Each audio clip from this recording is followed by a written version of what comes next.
ఇదే స్థానంలో శ్రీకృష్ణుడి ఎడమ పాదం చిహ్నం ఇక్కడ ఉంది. ఆ స్వామి గోలబాలలతో పాటు వచ్చి ఇక్కడ ఆడుకుంటుంటే బ్రజధామంలో ఈ గోచారణ కోసం వచ్చినప్పుడు ఆవులు ఈ కొండల మీద అలా తిరుగుతూ వాళ్ళు అవి గడ్డి అవి తింటూ ఉంటాయి. కృష్ణుడు గోలబాలలతో పాటు ఆయన ఆడుకుంటూ ఉంటాడు. ఎప్పుడు ఆడుతూ మధ్యలో ఆయన ఏం చేస్తాడు అంటే గ్వాలబాలల మధ్యలోంచి మాయమైపోయి గోపికల్ని కలవడానికని వెళ్ళిపోతాడు. ఆ గోపికల్ని ఎప్పుడైతే కలవడానికి వెళ్ళిపోతాడో గ్వాలబాలలకు తెలియదు, వాళ్ళు వెతుక్కుంటూ ఉంటారు కృష్ణుడు ఎక్కడ అని. ఆ తర్వాత కృష్ణుడు ఇక్కడ గోపికల దగ్గరికి వచ్చి వాళ్ళతో కూడా ఇలాంటి ఆటలే ఆడుతూ ఉంటాడు.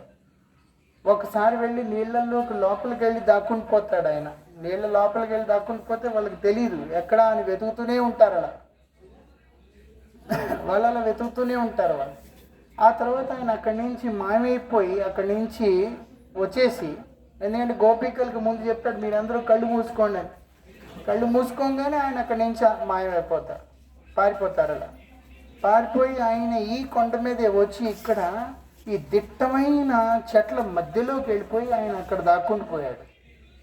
ఇప్పుడు గోపికలేమో గ్వాలబాలలో అలా ఉండదు. గ్వాలబాలలో ఎలా ఉంటాయంటే ఎక్కడికో వెళ్ళి వచ్చేస్తాడు, అలా ఉంటారు వాళ్ళు. మరీ రాకపోతే అప్పుడు వాళ్ళు వెతుకుతారు. గోపికలు అలా కాదు, కృష్ణుడు ఎక్కడికి వెళ్ళిపోయాడు. వాళ్ళకి ఆ వేదన అనేది ఏదైతే ఉందో ఆ కష్టం అనేది చాలా ఎక్కువగా ఉంటుంది. అందుకని వాళ్ళు కృష్ణుని వెతకటం మొదలుపెట్టారు. వెతుకుతున్నారు. ఎటు చూసినా ఆయన కనబడటం లేదు, ఎందుకంటే ఈ దట్టమైన అడవి లోపల దూరిపోయాడు ఆయన. దాంతో వాళ్ళు ఇంకా బాధపడుతూ ఏడవటం మొదలుపెట్టారు. శ్రీకృష్ణుడి విరహంలో ఏడుస్తుంటే అది ఆ స్వామి చూసి ఆయన మనసు చలించిపోయింది. అందుకని ఆయన వాళ్ళెవరూ బాధపడకూడదు అన్న భావంతో ఈ కొండ పై భాగానికి వచ్చి ఆ పాదపద్మం ముద్ర ఎక్కడైతే ఉందో చిహ్నం, అక్కడికి వెళ్ళి నిలబడి ఆయన వంశీవాదం చేయడం మొదలుపెట్టాడు. ఎప్పుడైతే కృష్ణుడి వంశీధ్వని కింద దాకా వెళ్ళిందో వినబడుతోందో గోపికలందరికీ అర్థమైపోయింది, ఓ పైనుంచి వస్తోంది, కృష్ణుడు పైనే ఉన్నాడు కదా అని.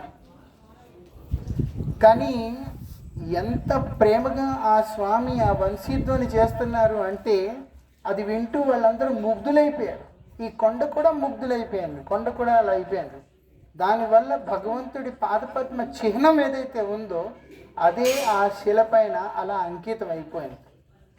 అప్పుడు మనం చూసేది అదే, అయినా 5 వేళ్ళు ఉన్నాయి. ఆ తర్వాత అలా ఆకారం పాదం ఆకారంలో ఉంది అలాగా. అది ఆ స్వామి పాదం చిహ్నం. అది ఎవరు తయారు చేసింది కాదు, అది తయారు చేసింది వేరేలా ఉంటుంది. ఇదేమో ఆ స్వామి ఆ కొండ మీద ఎలా అయితే నిలబడ్డారో అదే రూపంలో ఉంది.